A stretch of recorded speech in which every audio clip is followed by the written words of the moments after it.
দেশি মুরগির এই রেসিপিটা ফলো করলে তোমরা জানতে পারবে যে কীভাবে ঝোলটা এত সুন্দর রং হয় আর এত সুস্বাদু হয়।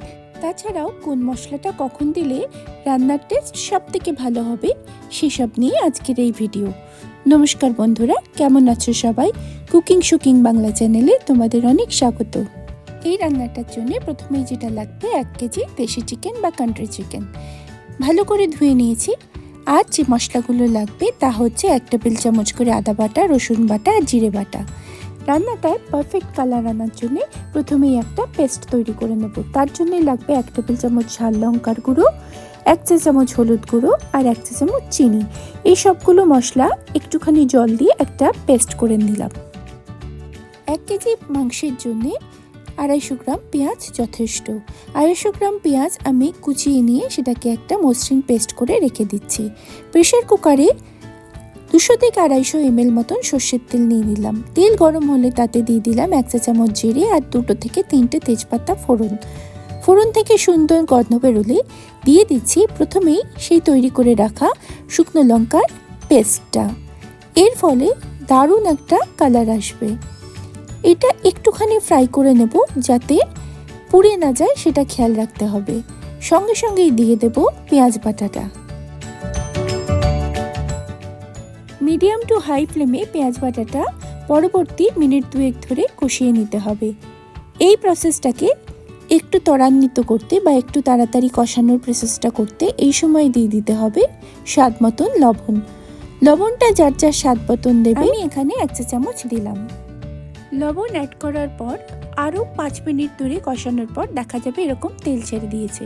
তখন দিয়ে দিতে হবে আদা বাটা, রসুন বাটা আর বেটে রাখা জিরেটা।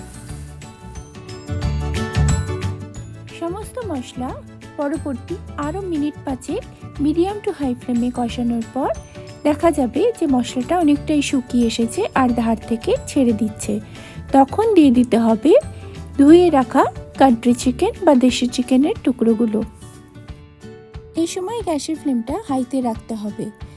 চিকেনগুলো ভালো করে মশলার সাথে মিশিয়ে নিতে হবে আর কষাতে হবে ততক্ষণ যতক্ষণ না সমস্ত মশলাগুলো তেল ছেড়ে দেয় আর চিকেনগুলো খুব সুন্দরভাবে ভাজা হয়ে যায়। এ পর্যায়ে দিয়ে দিলাম বেশ কয়েকটা কাঁচা লঙ্কা যা মাঝখান থেকে চিড়ে নিয়েছি। ঝালটা যে যার স্বাদ মতন অবশ্যই দেবে। তোমরা নিশ্চয়ই বুঝতে পারছো কষাতে কষাতে ঝোলের রঙটা কতটা সুন্দর হয়েছে। এই পর্যায়ে দিয়ে দেবে পরিমাপ মতন গরম জল। জলের পরিমাণটা নির্ভর করছে তোমরা কার সাথে এই চিকেনটা সার্ভ করছো। যদি পোলাও বা রুটির সঙ্গে হয় তাহলে একটু কষা হলে ভালো লাগবে, আর যদি ভাতের সাথে হয় তাহলে একটু ঝোল ঝোল থাকলেও ভালো লাগবে। এই অবস্থায় প্রেসার কুকারের ঢাকনাটা বন্ধ করে হাই ফ্লেমে 3 থেকে 4টে সিটি দিলেই রেডি হয়ে যাবে দেশি চিকেনের লাল মুরগির ঝোল। ঝটপট তৈরি হয়ে যায় এই রেসিপিটা, কিন্তু স্বাদে দুর্দান্ত।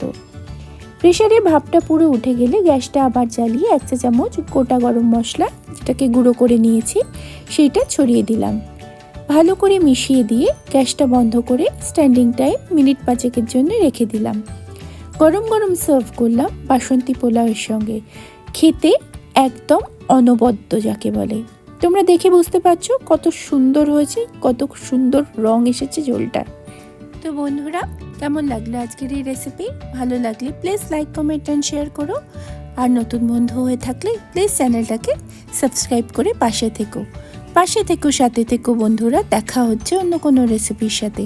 ততদিন ভালো থেকো, সুস্থ থেকো, সাবধানে থেকো। Thank you for watching and bye for now.